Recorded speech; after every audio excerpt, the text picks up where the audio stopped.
It's 10 o'clock. This is Sky News at 10, our top story. Fury from Nigel Farage. The Reform UK leader says he'll take legal action against Badenoch within days unless she apologises for accusing his party of fiddling its membership numbers. A migrant milestone, the number of people crossing the Channel since records began in 2018 reaches 150,000. The White House says indications are that Russia shot down the passenger plane that crashed in Kazakhstan on Christmas Day, killing 38 people.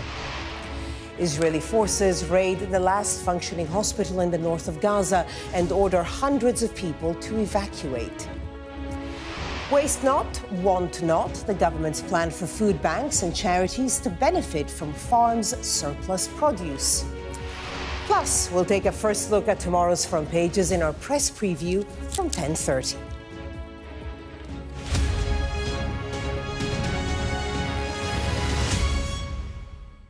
Good evening. Nigel Farage is threatening to take legal action against Conservative leader Badenoch unless she apologises for saying his membership ticker, showing Reform UK's membership overtaking the Conservatives, was fake. He says Badenoch has accused him of dishonesty and he will not take it lying down. The Reform UK leader says he'll take action within 2 days unless Ms Badenoch apologises. Sky's political correspondent Rob Powell reports. We've done it. We're through. Never knowingly off-brand, at a Boxing Day hunt, the Reform leader celebrating his party's growing membership. That was hours after this stunt, Reform projecting their membership ticker onto Tory HQ and saying they're now a bigger party than the Conservatives. But in a string of Boxing Day posts online, Badenoch accused Reform of manipulating their own supporters and said the counter was fake and coded to tick up automatically. Nigel Farage responded by calling the Tory leader bitter, upset and angry about the state of her party and later threatened legal action if she didn't apologise. And his party chairman also started an online poll on whether Reform should sue for libel. What she needs to do is just fess up. She got it badly wrong. We've proven by showing our database to a range of journalists that actually she's completely misinformed. She should just apologise, learn from it, try not to make the same mistakes into the new year, Kemi. With Westminster quiet for Christmas, a Tory source responded by saying Badenoch was spending time with her family, while also accusing Nigel Farage of being a fake who was rattled that his publicity stunt was facing questions. Reform may only have 5 MPs here, but they know how to pick a political fight. The party says that more people have been joining them since this row was inflamed by Badenoch's Boxing Day posts. Some Tories may be asking why their leader has wandered into this somewhat unnecessary spat. Reform shared internal party data with Sky News showing this ticker increasing in line with their membership figures. Sky's data and forensics team also analysed Reform's website and said the ticker didn't appear to be pre-programmed. If that's what Reform were doing, you'd see a sort of linear increase. You'd see them adding, I don't know, let's say 100 members every minute, and it would be pretty consistent. That's not at all what we're seeing. We see a lot of variation in sort of how many people are being added to that membership count. And amid this political row, another record passed on the policy issue of migration, with 150,000 people now having arrived on small boats since 2018. Reform say that's just one reason people are moving to their party, but for the Tories, this may prove to be a Christmas argument they could have done without. And Rob is in Westminster for us tonight. So, Rob, Reform has come out swinging on this one. Does the party have a point? Well, Barbara, when you weigh the evidence from both sides on this, it looks like they may well have a point. Badenoch has said that Reform changed the coding on its ticker on its website, but she hasn't provided any proof of that. On the other side, Reform called a briefing this lunchtime where me and other reporters were taken through in detail by their data and technology staff how their coding works, how their ticker worked, and their internal membership data as well. So they are being quite transparent, and to be frank, it does look like it stacks up. But I think what this proves is almost as interesting as the fact that they are doing it in the first place. I say that because what it shows is a slicker behind-the-scenes operation at Reform. And I think when you compare that to previous Nigel Farage-led political parties, well, they have been quite ramshackle affairs. You talk to long-term allies of Nigel Farage, and they sometimes even sound surprised by how polished and professional their project has got in the last few months. And that all matters because, yes, having the right spokespeople, voices and messages matters in politics, but what also matters is the organisation and the backroom staff, especially when it comes to elections and especially when it comes to campaigning as well. Maybe this also tells us, though, something about the relatively new Conservative leader.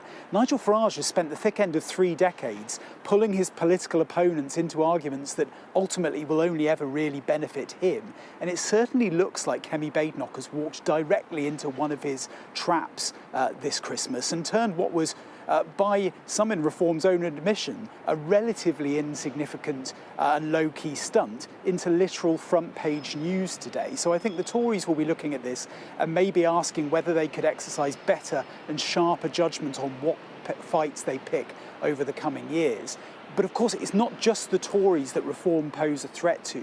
Back in the July election, Reform came second in 98 seats, but 89 of those seats were won by Labour. So Sir Keir Starmer should be looking in his rearview mirror at Nigel Farage as well. But I think the way that he neutralises that threat is to deliver on his promises, to deliver on things like the economy, on the NHS, and of course on migration too. Rob Howe with the latest on that story from Westminster. Rob, thank you. Now, in 2018, when the Home Office began keeping records of the numbers of channel crossings, fewer than 300 migrants made the perilous journey during the entire year.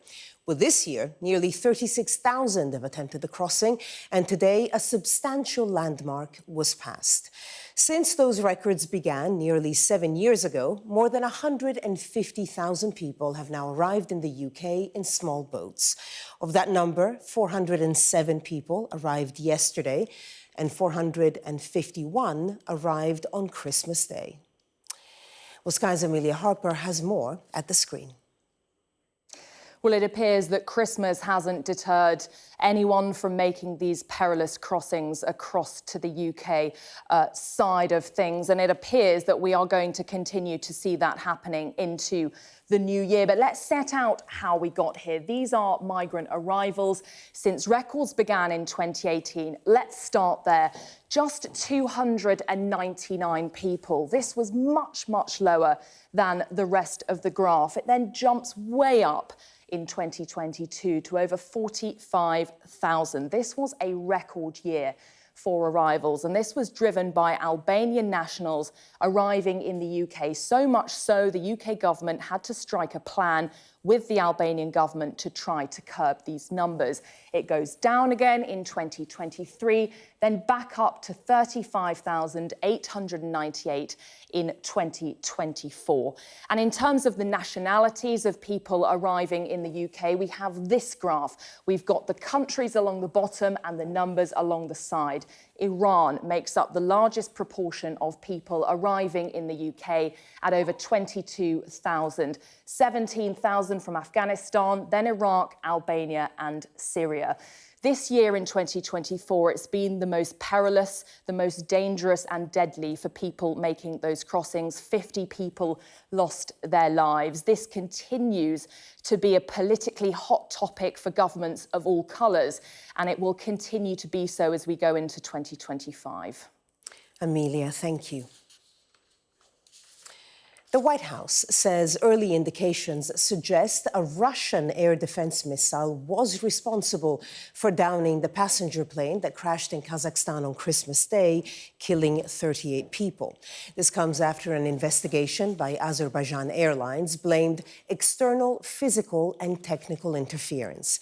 Well, tonight our colleagues at NBC are reporting that there is U.S. intelligence that Russia may have mistaken the plane for an incoming drone. Katie Spencer has this report. It is hard to dispute the damage. These are the latest pictures showing holes in the fuselage of flight J28243, seemingly sustained before it crashed on Christmas Day, killing 38 of those on board. Azerbaijan Airlines now pointing to external and technical interference in its preliminary findings. It comes as reports suggest Russian air defence systems downed the flight, which had been flying from Azerbaijan's capital, heading into an area where Moscow had been defending against Ukrainian drones. This phone footage shot by someone on the ground. From the sharp angle the plane was flying at, it was instantly clear something was up. While we won't show you the point of impact, it is remarkable that anyone walked from the wreckage. Russia disputing it had any hand in what happened, its aviation regulator pointing to dense fog, as well as blaming Ukraine. The situation on that day and at that time in the area of Grozny airport was very difficult. At that time, Ukrainian combat drones were carrying out attacks on civilian infrastructure. Funerals now commencing for those killed, as those mourning loved ones try to make sense of it all. Officials in Kazakhstan, where the crash took place, admitting the picture isn't much clearer for them. Officially, we have not received any version from either side, neither from Russia nor from Azerbaijan. Therefore, it is impossible and irresponsible to either refute or lean toward any version at this time. With a host of Azerbaijan Airlines flights now suspended to Russian cities, it's hard to say how this will affect international relations in the region. Azerbaijan, a key ally to Moscow. For now, Russia stressing the importance of official investigations still needing to be completed. Katie Spencer, Sky News. One of the last remaining hospitals operating in northern Gaza has been raided by Israeli forces, with patients and staff having to be evacuated. The director of Kamal Adwan Hospital said about 50 people, including 5 medical staff, were killed in an airstrike on a nearby building. Sky's Yusra Al-Bagir reports. They walk through the rubble of their own city, stripped and carrying the clothes off their back. Humiliation and haunting inhumanity. This footage was filmed 200 meters from Kamal Adwan Hospital, where staff say they were besieged, then raided by the Israeli military. It was one of the last functioning hospitals in northern Gaza, already devastated by intensified IDF attacks and unmanned military hardware parked at its gates. A missile launched from one of the explosive robots into this patient's room. He suffered severe injuries from a direct hit. And in another video, on a different day, a missile shakes the ward. All leading up to the drone-dropped bomb that marked the start of the raid.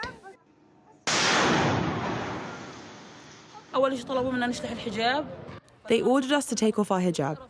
We refused, and then they made us lift our tops and pull down our resources to be searched.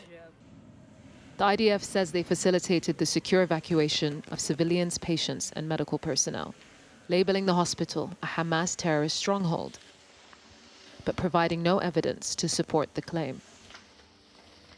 In an interview filmed days prior to the raid, a doctor tells us there's no justification for the attacks. This is an intensive care unit. Most of the cases here are reliant on ventilators. There is no danger here to anyone. Patients come here alone. We don't even allow anyone to accompany them.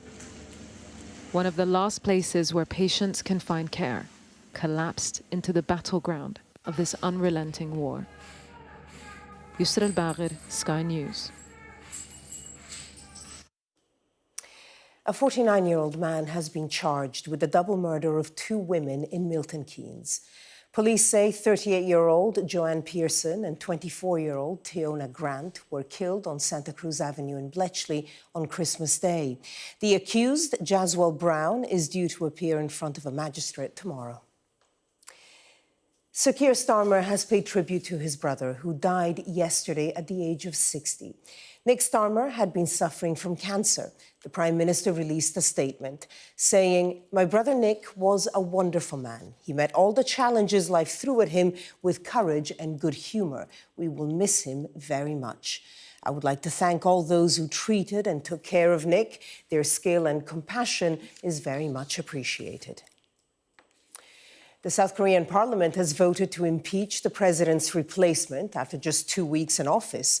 Proceedings were brought against acting President Han Duk after he refused to fill 3 places on the country's constitutional court, where his predecessor is on trial after being impeached earlier this month.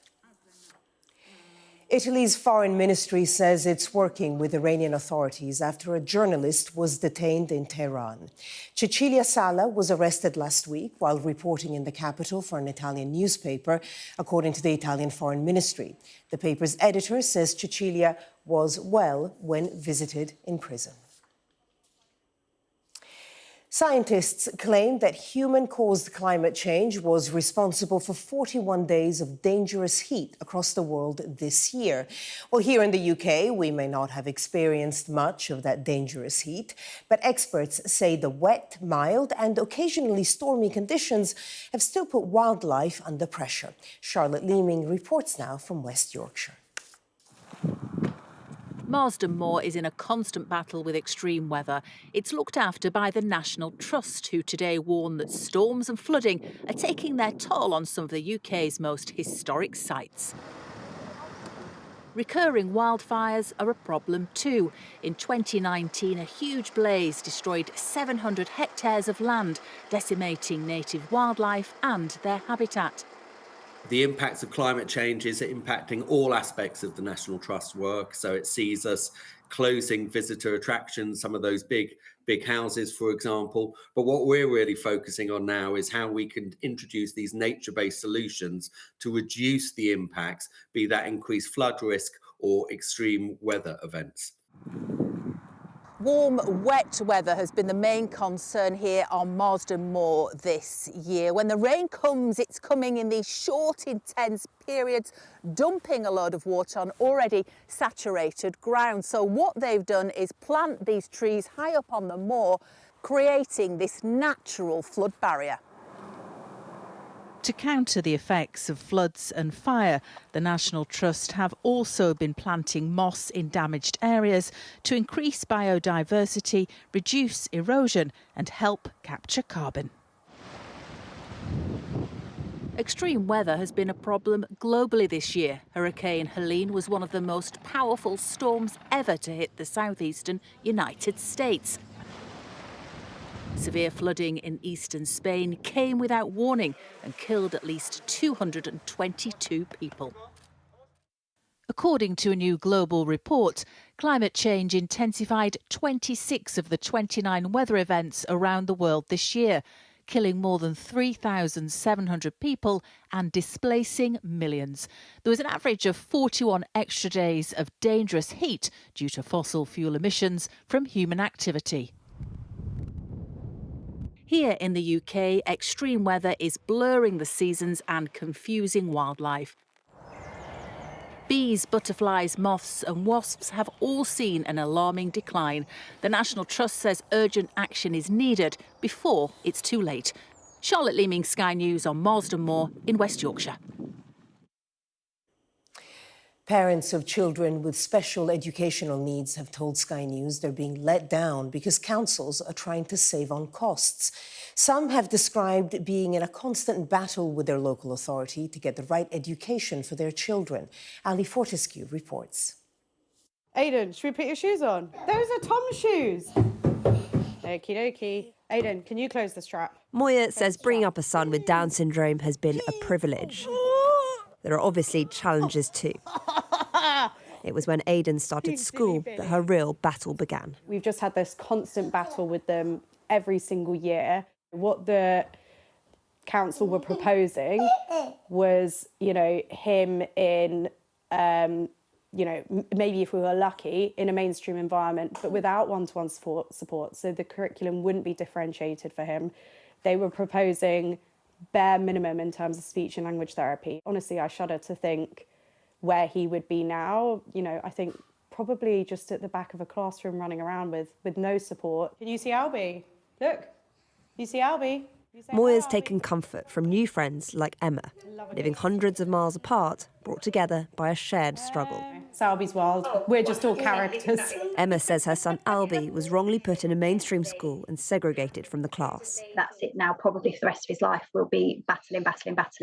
It's exhausting mentally, physically. It affects him, it affects us. It can be really, really tough. The vast majority of appeals against councils in cases like these are won by parents.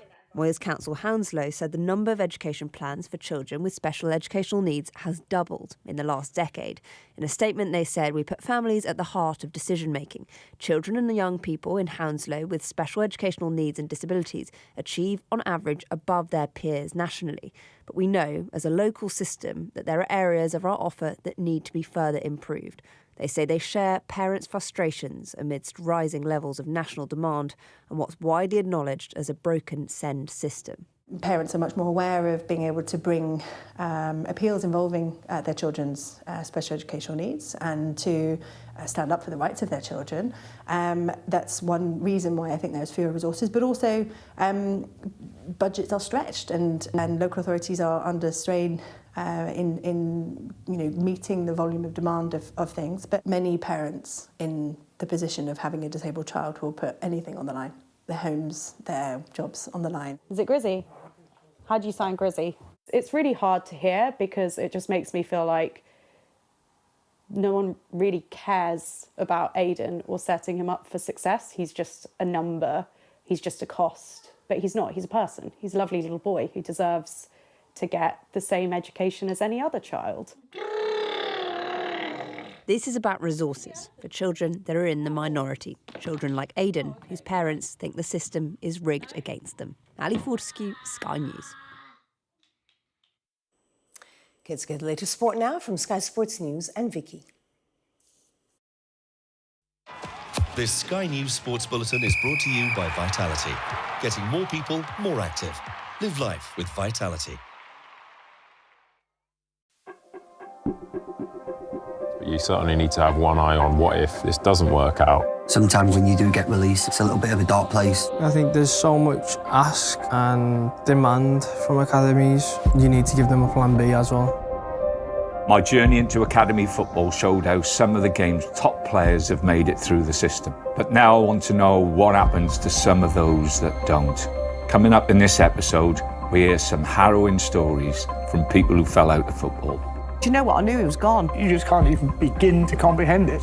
Honestly, the truth, I'd go out to the car park and I'd be having a breakdown.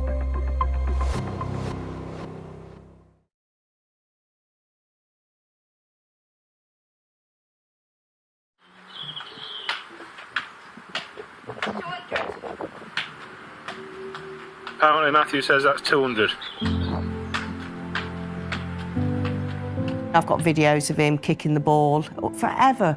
All he was doing was keep ups all the time, playing football in the garden, on holiday, and this, that and the other. So he'd love it. He'd love to play football, making sure he was the best he could be. That was his life. Matthew Langton was 20 when he took his own life back in 2021. All he'd ever dreamed of was becoming a professional footballer. The morning he took his life, he was supposed to leave work at 7 and he'd left at 5. Nobody noticed till 6. And they rang him and he didn't answer. Just after 6:30, I got woke up. I don't know what woke me up, but I woke up. I just knew straight away, I knew. I went next door to get the neighbours for help and Richie, our next door neighbour, started CPR on him. Do you know what? I knew he was gone. I just knew it. His bedroom's been untouched for 3 years. He's got his Xbox, he's got his hanging up his Mansfield stuff, his Derby stuff, his football boots. Everything's as he was, but he's not there. It's like being in a shop and someone's gone, you've lost your kid and you're forever searching. I'm forever searching for Matthew. It's something no parents could ever imagine, but his mother Maxine wants Matthew's story to be heard. So does his teammate, Cayman Cashmore.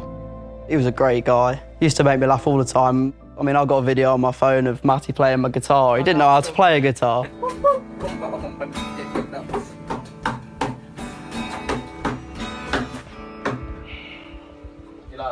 and he's there making up a song, and it's hilarious. It's all we have. We have memories like that, playing PlayStation, going gym. I always used to go gym with Matty. Me and him were quite similar in the fact like we just say stupid jokes and have a laugh. But then when it came to football, we both liked playing with each other, and it was great. Are you absolutely convinced that his dream to be a footballer and the slow deterioration of that, with the rejection from Derby, then the rejection from Mansfield, that had a huge impact on his mental health? I think that was the big factor of his deterioration. I do think it coincided at the worst time ever with lockdown. He couldn't have contact with anybody. And I think, and he was working nights at Tesco. I don't even know towards the end whether he was even interested in football, but that was him. His identity was a footballer. He had nothing else. The way he processes it, that he wasn't good enough for football, so he wasn't good enough to be here. He wouldn't open up. He had every opportunity to open up with us, but I think he felt that much of a failure of how worthless he was, to his identity totally gone, that he couldn't live in the world that was left. Matthew started with Derby's academy aged 7. After release at 16, he joined Mansfield. But 2 years later, he was let go. What was his education like? He was one of those, OK. He wasn't above, he wasn't below. I don't think Derby affected his education, because they did have education to do at Derby. Yeah. So I don't think that suffered until he got released. And he got released in the Christmas, and then you sit in your exams in the May, I think it was. That space of time, from being released to you think, you don't know where you are, you're trying to find, you're going to the EFL trials, you're trying to find another link. So the last thing on your mind is exams. So 9 years he's been associated with Derby County, and he's only thought about becoming a footballer. Yes. Did he have any other career ideas in mind if it didn't work out? Well, we were trying to steer him towards other careers. We know as parents that it might not happen. In a way, you're a bit naive that you're crossing fingers and hope everything works out as it works out. This Sky News Sports Bulletin is brought to you by Vitality. The government is backing a £15 million plan to redistribute thousands of tons of surplus food from farms. The new fund, originally proposed by the last government, aims to better reallocate funds to homeless shelters, food banks and charities in England. Rachel Venables spoke to some of those who will benefit. Every day, thousands of tons worth of leftover food comes through these doors. In crates, the produce is sifted and sorted, then chopped, cooked and packed to send out to charities, homeless shelters, schools and refuges.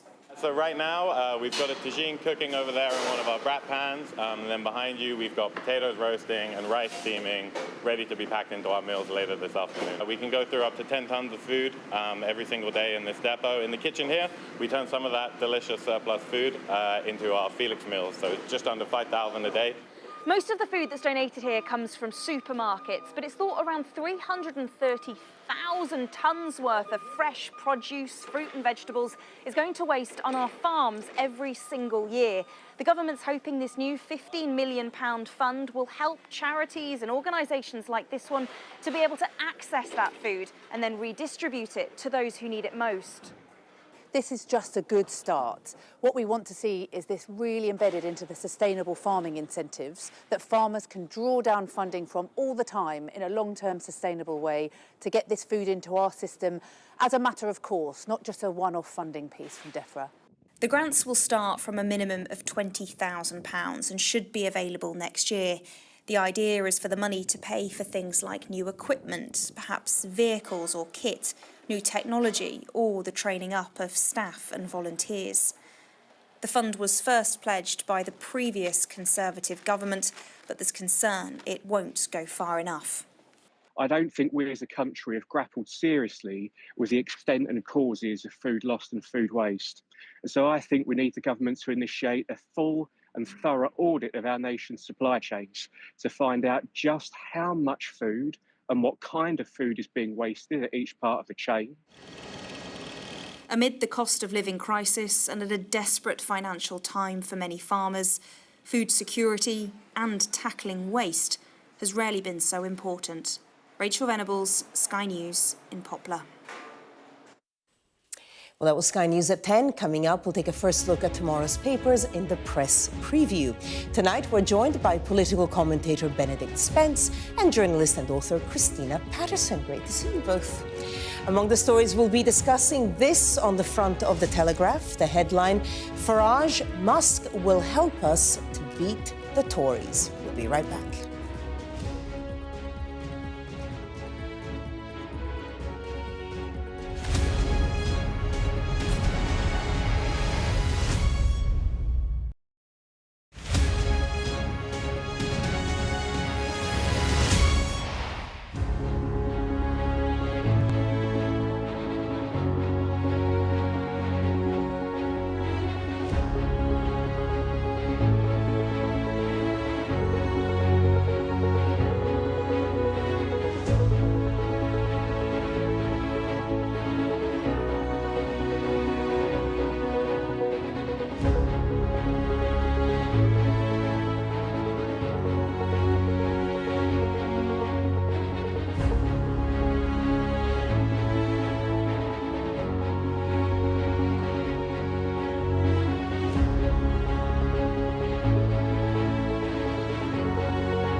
There's always more to the news than a headline.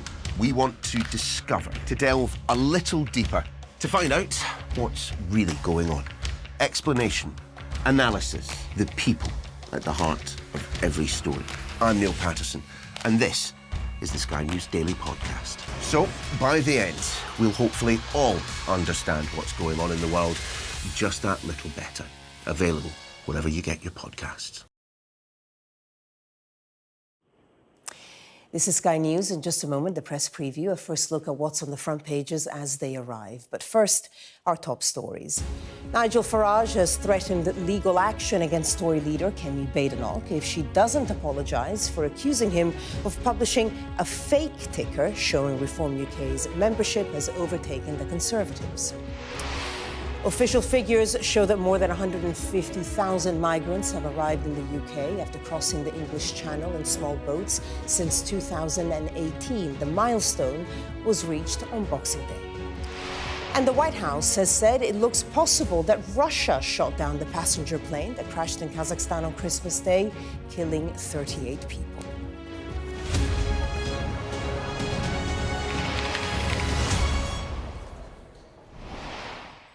Hello there, you're watching the press preview, a first look at what's on the front pages as they arrive. In the next half hour, we'll see what's making the headlines with political commentator Benedict Spence and journalist and author Christina Patterson. So let's see what is on some of those front pages. Well, as the membership numbers row between the Tories and Reform rumbles on, The Telegraph hears from Reform leader Nigel Farage, who says funding from US multi-billionaire Elon Musk will help his party beat the Conservatives at the next election. The Mail says Labour is planning a massive hike in air passenger duty, which could add £400 to the cost of a family holiday. By contrast, The Times says millions of homeowners are to be offered grants and cheap loans to install solar panels as part of the government's 2030 clean energy pledge. The Mirror leads with what it describes as the heartbreak of Prime Minister Sir Keir Starmer after the death of his brother Nick yesterday from cancer. The Eye reports that despite record dumping of sewage into our waterways, water companies responsible have been fined just £2 by the regulator Ofwat, even though it has the power to fine them up to 10% of their annual turnover. The Guardian has been investigating the plight of 1.5 million children who it says are being forced to study in dilapidated classrooms after years of underinvestment in the country's schools. Manchester United co-owner Sir Jim Ratcliffe is labelled as Scrooge in The Sun after axing a £40,000 donation to a charity which helps former footballers. And an exclusive in The Express hails 2024 as the year of the cancer vaccine, with groundbreaking research which could bring hope to millions of people living with the disease. And the Financial Times reports that sales of corporate debt through bonds and loans have hit a global record of over $8 trillion this year because of investor demand for companies to increase their borrowing. And a reminder that by scanning the QR code you'll see on screen during the program, you can check out the front pages of tomorrow's papers while you watch us. And we are joined tonight by Benedict Spence and Christina Patterson. It's great to see you both. It feels like it's the first proper day back after Christmas. I know it's just the 27th, but did you have a good one? Lovely, thank you. Well, I'm alive. Yeah. There you go. That's something. Let's start with the Telegraph. Over-enthusiastic. Let's start with the Telegraph and the story there, but in a way the man of the moment, Nigel Farage, because he's been leading our bulletins for another story. But this is a particular take on it. This is Musk will help us to beat the Tories. And this is Elon Musk, and we keep on hearing these rumours that he's going to give to Reform. We don't quite know how much or, you know, a lot of the issues behind it. But Christina, why does he think that Musk necessarily will help them beat the Tories beyond the financial aspect? Well, this is an interesting take on it, actually. I mean, obviously, Musk is extremely rich, which won't do any harm. And there have been rumours that he will give $100 million to Reform and Farage, though that has not been substantiated. And Nigel Farage has only said that there have been some conversations about money. But the point he's making is that Musk is very helpful for the youth vote because they apparently see him as a cool dude who is a tech guy and extremely rich and extremely powerful. And weirdly, they don't see him and think, my God, this is a screaming nutcase, which most of us do think. So if Farage is right, and he is right, that Reform is increasing its appeal with young people, he has an enormous number, something like especially young million. men, isn't it? Young men. We spent Christmas Day with some dear friends, and they have 3 grown-up sons, and they are kind of liberal, progressive-ish. One of them is a Labour councillor, and they were saying that a lot of their friends are Reform supporters, which is a very unlikely demographic. So I think there is a real thing happening here about increasing enthusiasm, I think, for Reform and for Farage. And he does have, whatever you think of him, and I obviously am not terribly keen on him, he has brilliant communication skills. He's brilliant on social media. He has something like 13.5 million, or maybe that's, but he has an enormous number of followers on social media. He's big on TikTok, and he thinks that Musk will boost the brand, and he's probably right about that. what do you make of the fact that a party that is so patriotic and nationalistic, I mean, let's say so themselves, would rely on someone who's a foreigner to bring in the cool factor? I think it says a lot about where Reform currently are in terms of actually their image. I'm not sure that they entirely understand what their core demographic is going to be going forward. And I think that they may even end up facing a similar problem that the Conservatives has, which is where do you fall on the sort of the free marketeer, sort of liberal side, or in fact on the Conservative side? I think a lot of Reform's voters are much more Conservative than the party leadership is. But I think that's slightly by the by. What's interesting about Elon Musk is that he's somebody who achieves things. Whether or not you agree with what it is that he's achieving, he is very successful at getting what he wants. He has basically just got the President of the United States that he wants, you know, alongside a lot of other people. And he and a lot of the tech pros in Silicon Valley are going to be turning their attention now to Europe, not just to the United Kingdom, because they would like circumstances in these parts of the world to be more conducive to their business models, but also their views of civilization more generally. So this is something that we should take very seriously. The popularity of Elon Musk's does come from, as he would say it, you can just say things, you can just do things with the right amount of will and financial resources. But I think in a country like Britain, which is stagnating, which has had a lot of political a deadlock over the last couple of years, I can see why that would be very appealing to people. You know, just take aside Elon Musk's popularity culturally, the fact that he can bulldoze through red tape and that he can make an impact politically where other billionaires haven't been able to on the same sort of scale, I can see why that would be very appealing. Let's take a look at another story that's been rumbling for the past 2 days now, and that is the spat between Nigel Farage and Kemi Badenoch.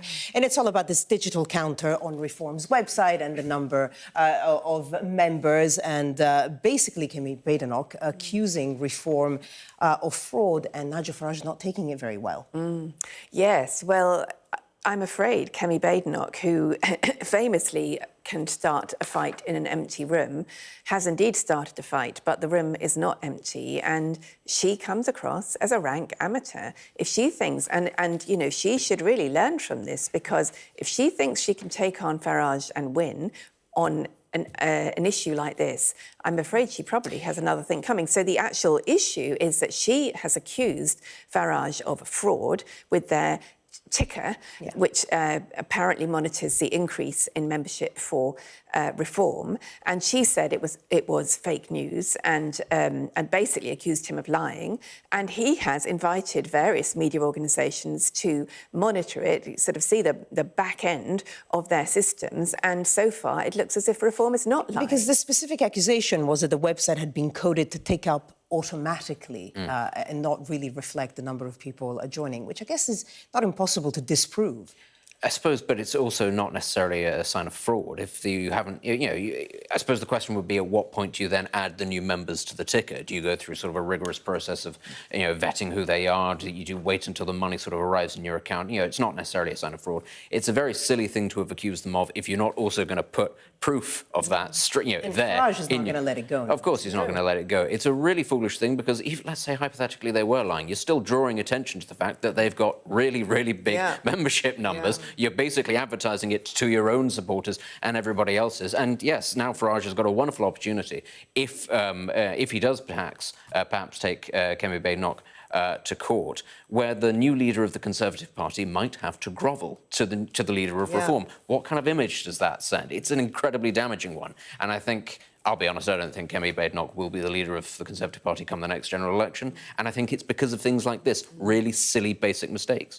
Whereas there's another story, if we go to The Sun, which would be very much, at the core of both of their policies, and that is the boat migrant toll, now 150,000. So since records began, which is 2018, the number of people who have crossed the channel is now 150,000. Obviously, it varied year to year, but it's quite a milestone, Christina.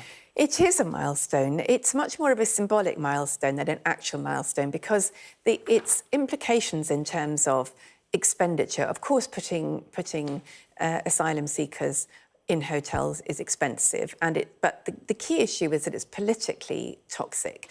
And this is one of the reasons why Reform is so successful. One of the tragedies is that they claimed that Brexit, that being members of the EU was our key source of problems in relation to immigration. And of course, post-Brexit, immigration it quadrupled in, I think, 6 years. So the idea and the numbers, about 1 million people came in to the country last year, not illegally, as legal migrants. So this 150,000 since 2018 is not very many, but symbolically it's an issue.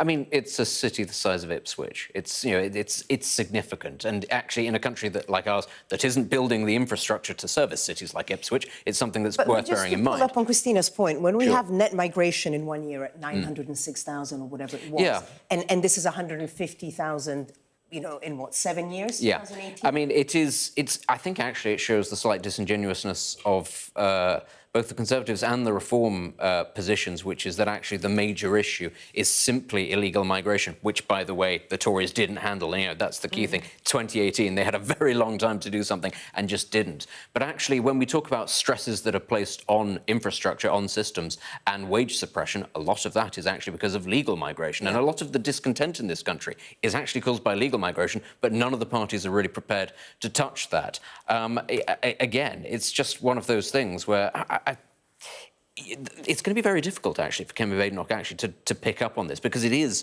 not on her watch, but it's on her party's watch. But Sir Edward Lee has already come out today on the back of these figures and said she needs now, the leader of the Conservatives needs to put in place a pledge for there to be a cap and for, a conversation about the ECHR. The Conservatives are going to be really running scared about this, because this is going to be meat and drink to reform, and they're going to talk about it at great length. And what are the Tories going to be able to do other than say, sorry, we dropped the ball? But whoever tries to grapple with this issue will face exactly the same issues as Trump will face, which is about what happens to agriculture, the care system, all kinds of industries that absolutely rely on migrant workers. And that's why the reason that immigration has gone up so much has been for care workers and so on. Okay, we're going to have to leave it there. There's another story I wanted to get in, but we'll get it in after the break. Coming up next, we're going to have a look at the front page of the Mirror, the PM's heartache as brother dies of cancer.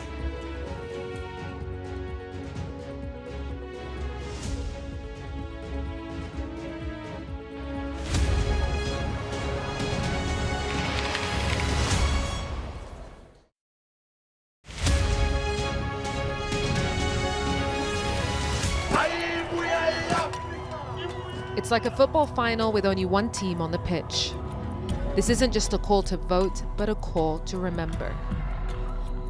The freedom fought for by the African National Congress.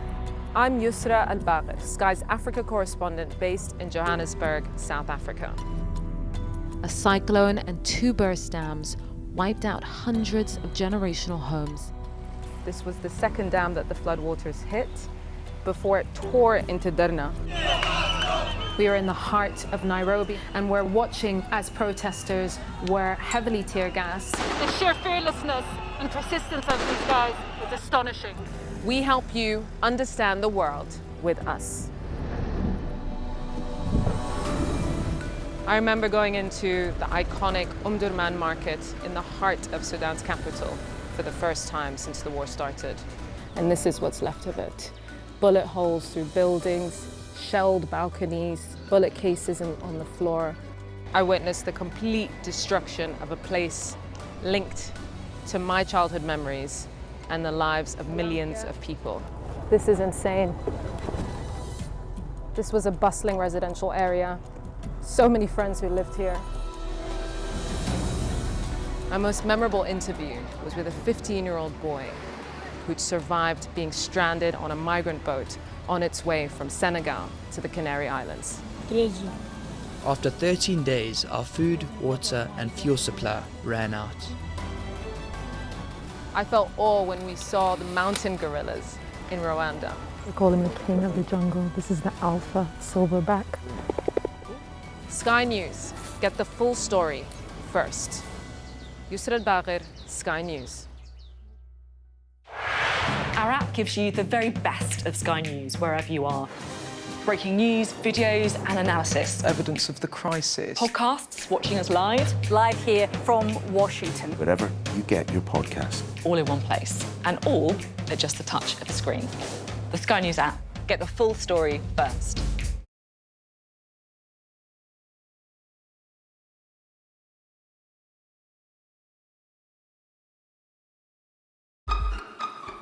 We've got your Sunday mornings covered. From the front page and the sounds of the streets to the voices of the people who make the major calls and big picture politics beyond Westminster. We'll put you at the heart of our story. A new start to Sunday.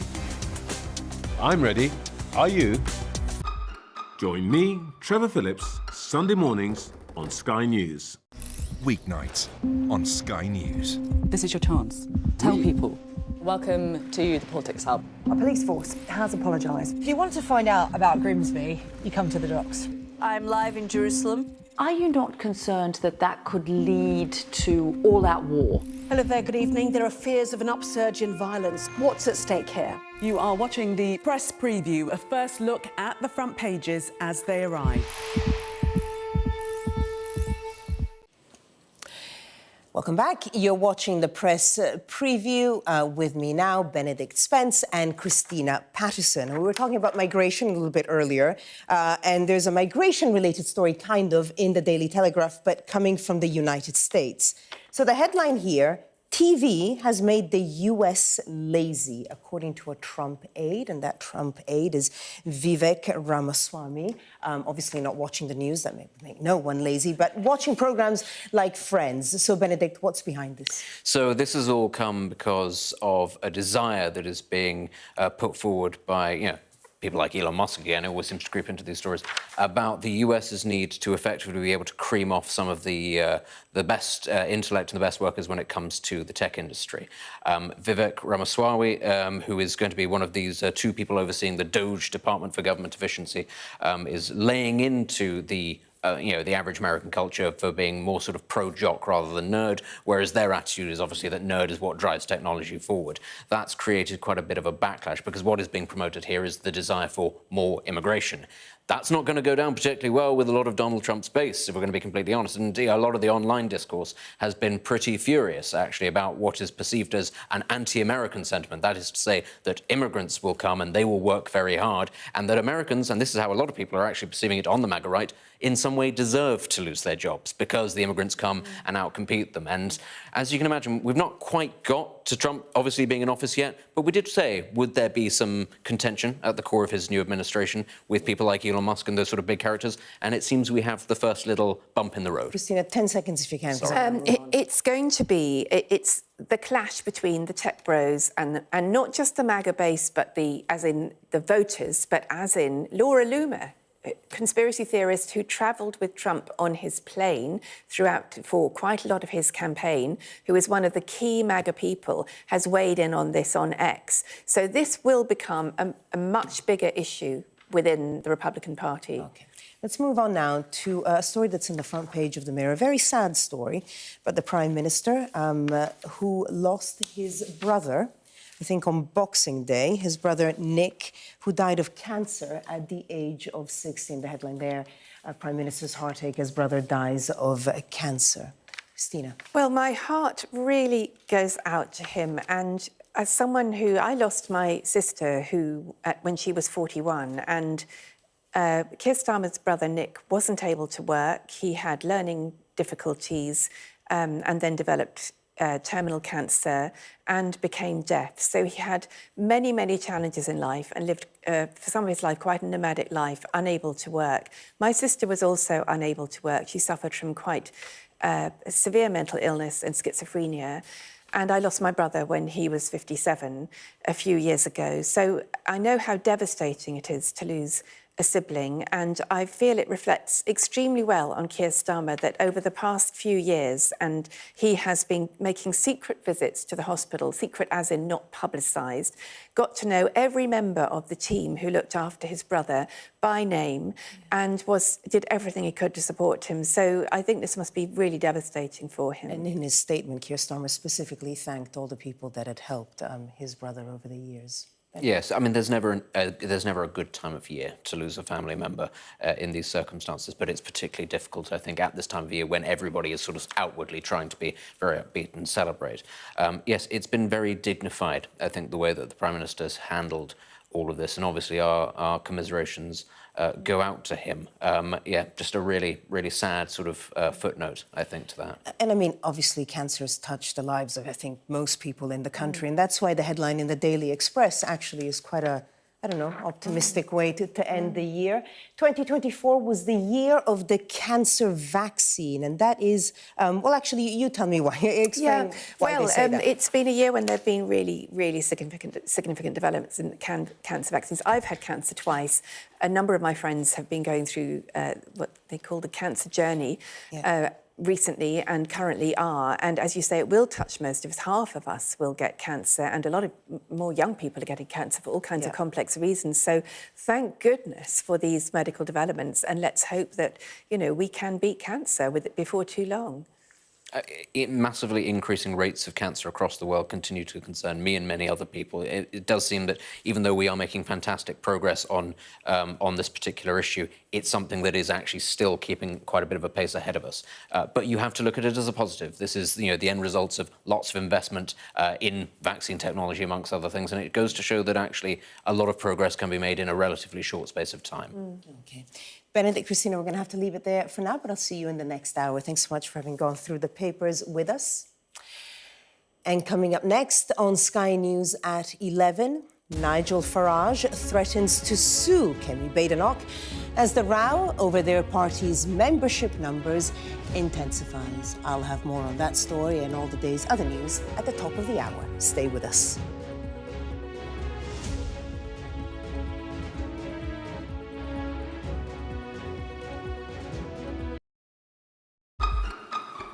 We've got your Sunday mornings covered. From the front page and the sounds of the streets to the voices of the people who make the major calls and big picture politics beyond Westminster. We'll put you at the heart of our story. A new start to Sunday. I'm ready. Are you? Join me, Trevor Phillips, Sunday mornings on Sky News. Weeknights on Sky News. This is your chance. Tell people. Welcome to the Politics Hub. Our police force has apologised. If you want to find out about Grimsby, you come to the docks. I'm live in Jerusalem. Are you not concerned that that could lead to all-out war? Hello there, good evening. There are fears of an upsurge in violence. What's at stake here? You are watching the press preview, a first look at the front pages as they arrive.